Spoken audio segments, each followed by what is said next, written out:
अस्सलामु अलैकुम वरहमतुल्लाहि ताला वबरकातुहू।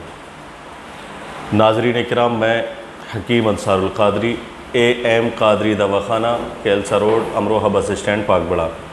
आज मैं बात करने वाला हूँ एक अहम मौजू पर, एक अहम मर्ज़ के ताल्लुक़ से।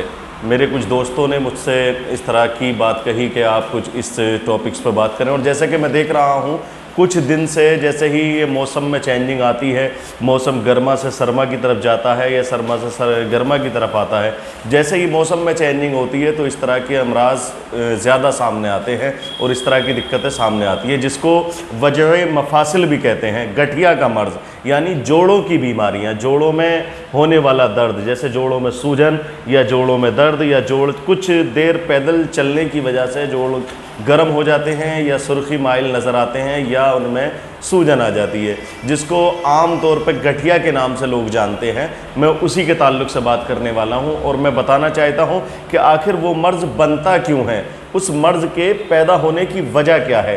कुछ तो हमारे भाई, कुछ हकीम लोग भी इस मर्ज़ को जो है बहुत हल्के में लेते हैं या फिर उस मर्ज़ की तह तक नहीं पहुंच पाते।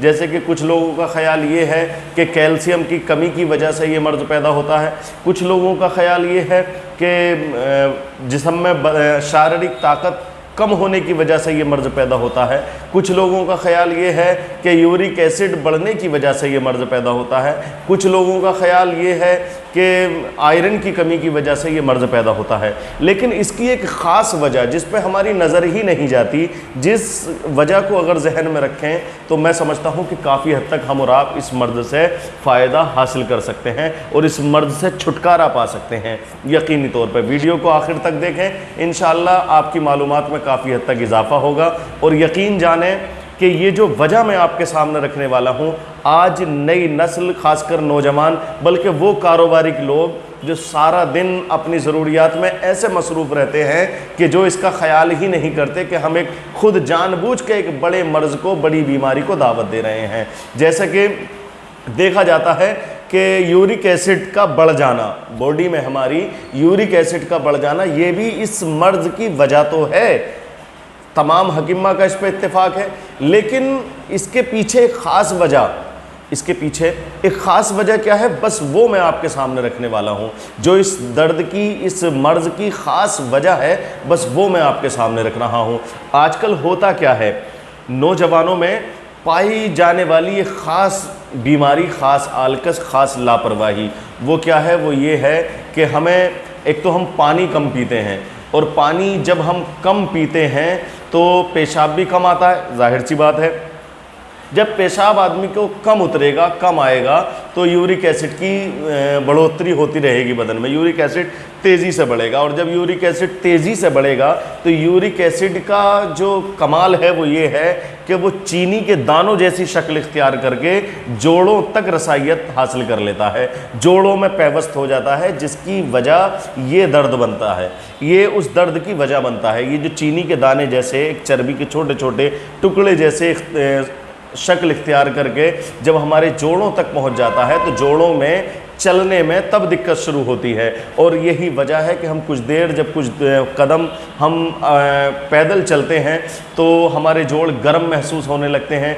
गर्म तो होते ही हैं, उनमें सूजन भी आने लगती है, सूजन आने लगती है तो दर्द बहुत ज़्यादा बढ़ जाता है। और ये मर्ज़ कब होता है, ये ख़ास करके मौसम की चेंजिंग पे ज़्यादा नमूदार होता है। जैसे ही मौसम गर्मी से सर्दी की तरफ जाए या सर्दी से गर्मी की तरफ आए, उस वक्त में पानी भी पीना कम कर देते हैं, पानी कम पीते हैं, पानी या पीते ही नहीं है या फिर बहुत कम पीते हैं, उस वक्त में ये शिकायत होती है। लेकिन एक बहुत बड़ी वजह, इस बीमारी की ख़ास वजह मैं आपके सामने रख रहा हूँ। जो इस बीमारी की ख़ास वजह आज मेरी समझ में आया और मैंने अपने बुज़ुर्ग हकीमों से मशवरा किया, उन्होंने भी सही बताया। उन्होंने कहा, बोले हाँ ये ख़ास वजह है और इस वजह को लोगों तक, आवाम तक पहुंचाने की ज़रूरत है ताकि वो आगे इससे परहेज़ करें और इस बीमारी से बच सकें। वो वजह ये है कि कुछ ख़वातीन में भी ये दिक्कत पाई जाती है और कुछ हमारे नौजवानों में भी, हमारे बुज़ुर्गों में भी ये दिक्कत पाई जाती है कि जब उनको पेशाब की शिद्दत होती है, पेशाब लग रहा होता है, वो अपनी ज़रूरियात में मसरूफ़ रहते हैं,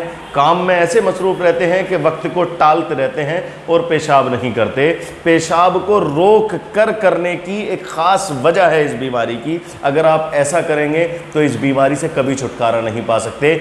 ऐसा करना और भी दीगर बड़ी बड़ी बीमारियों को दावत देता है। यूँ समझ लीजिए कि पेशाब का रुकना हमारे गुर्दों के लिए जितना मुज़िर है आप उसका ख्याल भी नहीं कर सकते। लिहाजा ऐसा हरगिज़ ना कीजिएगा। जैसे ही पेशाब की शिद्दत आपको महसूस हो, पेशाब का एहसास आपको हो, तो आपको चाहिए कि जल्दी से वक्त निकालें और पहले पेशाब करें। बाद के काम वो बाद में होंगे, ज़रूरियात के काम हैं आपके, पूरी ज़िंदगी आपको उसी काम में लगे रहना है। लेकिन काम में कब लगे रहेंगे? जब ज़िंदगी सलामत होगी। लिहाजा मैं आपसे एक मशवरे के तौर पर ही ये बात आपके सामने पैगाम के तौर पे आप तक रख रहा हूँ कि इस पर ख़ास करके ध्यान दें। जोड़ों के दर्द की ख़ास वजह जो आज जदीद दौर में जो नज़र आई है वो सिर्फ़ और सिर्फ मेरी सोच के मुताबिक और जैसा कि मेरी तहकीक के मुताबिक मैंने आपको बताया कि ज़्यादातर रिफाइंडली चीज़ें, ज़्यादा चिकनाई की चीज़ें इस्तेमाल करने से भी यूरिक एसिड तेज़ी से बढ़ता है और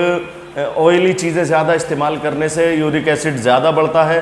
पेशाब ना करने की वजह से भी यूरिक एसिड तेज़ी से बढ़ता है, जो इस मर्ज़ की ख़ास वजह बनता है। तो लिहाजा इस गलती से इज्तनाब करें, इस गलती से बचें और अपने दोस्तों को भी, अपने भाइयों को भी बचाएं। और इसमें फ़ायदा जिन चीज़ों से हासिल किया जा सकता है, एक ख़ास नुस्खा, घरेलू नुस्खा मैं आपके सामने रख रहा हूँ, जिससे आप इंशाअल्लाह मुकम्मल फ़ायदा हासिल कर सकते हैं। और अगर किसी वजह से आप फ़ायदा हासिल ना कर सके तो आप AM कादरी दवाखाना यानी मुझसे रब्ता करें। मैं इंशाअल्लाह इसका ख़ास हल आपके सामने रखूँगा, आप तक पहुँचाऊँगा। एक नुस्खे के तौर पर आपको मैं घरेलू इलाज बता रहा हूँ।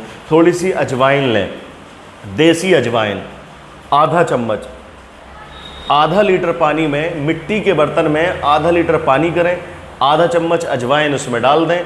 सुबह को उस पानी को निचोड़ करके वो पानी पी लें। आप सिर्फ वो पानी पीना है, अजवाइन इस्तेमाल नहीं करनी है, सिर्फ पानी पीना है। बस ऐसा ही आप रखिएगा। जिसका यूरिक एसिड बहुत ज़्यादा बढ़ गया हो या जिसके अंदर जोड़ों का दर्द ख़ास करके सराहियत कर गया हो, और या जो जोड़ जिसके जिसके जोड़ों में सूजन आने लगी हो, वो इस नुस्खे का इस्तेमाल करें। और इस नुस्खे के साथ अदरक भी पानी में उबाल करके इस्तेमाल किया जा सकता है, जिससे आपको वाकई बहुत ख़ास फ़ायदा आपको नज़र आएगा इंशाअल्लाह। मेरी रब से दुआ है परवरदिगार आलम अपने हबीब पाक सल्लल्लाहु ताला अलैहि वसल्लम के सदक़े हमें ख़ास तदाबीर से काम लेने की तौफ़ीक़ अता फ़रमाए और हमको इस तरह के मौज़ी अमराज से बचने की तौफ़ीक़ अता फ़रमाए। आमीन सुम्मा आमीन। अस्सलामु अलैकुम।